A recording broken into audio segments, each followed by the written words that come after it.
because the government, in league with big tech, silenced a bunch of people, especially COVID skeptics. Am I right? That's more or less it. I'll correct a couple of things. First of all, I wouldn't say that Jen Psaki is the main defendant. She was the main person of interest in the hearing that took place on Friday. I believe we'll get to later. But we're suing a lot of people, including the president himself, DHS, CDC, a lot of agencies that were clearly involved in this censorship. And what we're arguing isn't just that the tech companies were working with the government was working with the social media companies, telling them who and what to censor, which it was. But we're arguing that they were really coercing the companies to do that, which makes it, I think in both cases, it's a First Amendment violation, but I think that makes it a clearer First Amendment violation when the government is threatening tech companies with negative consequences if they don't censor according to its directives. Well, that's stunning. Now, I have always had the prejudice that tech companies typically are left of center. So there wouldn't be a lot of arm twisting necessary to silence people traditionally called conservative or reactionary. And of course, for some weird reason, and I know you personally found it odd that liberals and people who in the past have said, my body, my choice, were suddenly not just pro-vaccine, but pro-vaccine mandate. So, but for whatever reason, I think the left said we are going to get behind vaccine mandates.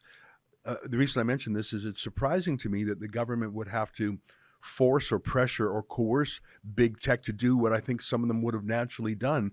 Can you tell us a little bit more about that? What is your theory? Or I don't know if you have evidence or if there's something you can point to.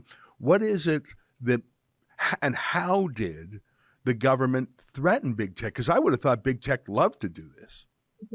Well, I think especially Twitter is sort of considered a free speech haven, or has been for a long time. And I think that the company sort of profits from that. I mean, if you go to the places like Gab or Getter, which are sort of now right-wing hubs, or the Mastodon is now the left wing, it's pretty boring because it's sort of an echo chamber of people talking to each other, I think, who all agree. Whereas when you go to Twitter, it's interesting because you're engaging with your opponents. And so I think that is actually a profitable business model. And so Twitter was not really censoring based on viewpoint for most of its existence. So the reason that we know that the federal government has been behind a lot of, especially the COVID-19 censorship of views that oppose the governments, is that, first of all, they made public statements. So the president himself, through his press secretary, Psaki, as well, and the Surgeon General, Vivek Murthy, the Alejandro Mayorkas, who's the secretary of the Department of Homeland Security, they said that social media companies aren't doing enough to censor dangerous misinformation about COVID, like those who question the vaccines, the efficacy, safety, those who think maybe not everybody needs to get them, those who question the efficacy of masks, those who think the harms of lockdowns are greater than the benefits. So they have gone on record saying that companies aren't doing enough to censor them and that they will be held accountable with legal consequences if they don't do more. So that's obvious. I mean, that's a threat. And that's not allowed under the First Amendment. But we've also been permitted to get discovery in this case by the judge. He found that that was enough to allow us to get internal documents, internal communications between the tech companies and the government. And that has sort of substantiated our position, because there are emails there saying things like, for instance, you have Jen Easterly from DHS texting another CSA's a sub-agency in DHS, texting another CISA employee, although he went to work at Microsoft, not clear if he was at Microsoft at the time, about this problem of misinformation. And then he says, yeah, we've really got to overcome tech companies' hesitation to work with the government. And then you have the Surgeon General texting a very high up person at Facebook that Facebook isn't doing enough to censor misinformation. And then the Facebook employee is saying, we're feeling really aggrieved. We don't want to be accused of killing people. And then a week later, okay, we removed the disinformation dozen pursuant to your request. We've escalated our censorship policies. So it's very clear that they're responding to these threats. Wow. Now, did you get these internal documents from the government, from the tech companies, or from both? Both.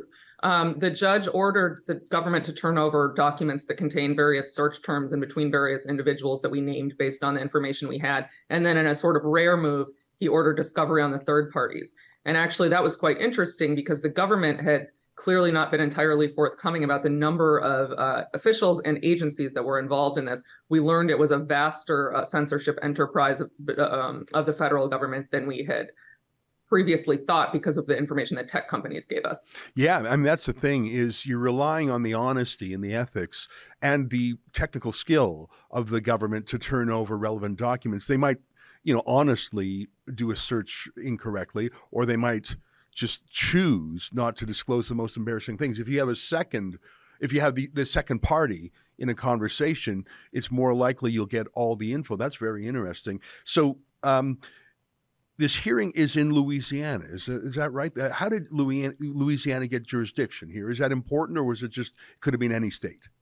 So one of the plaintiffs that I'm representing lives in Louisiana. So the lawsuit was brought by the attorneys general of Missouri and Louisiana, and then NCLA and I are representing private plaintiffs, one of whom lives in Louisiana. So that allows for it to be filed there.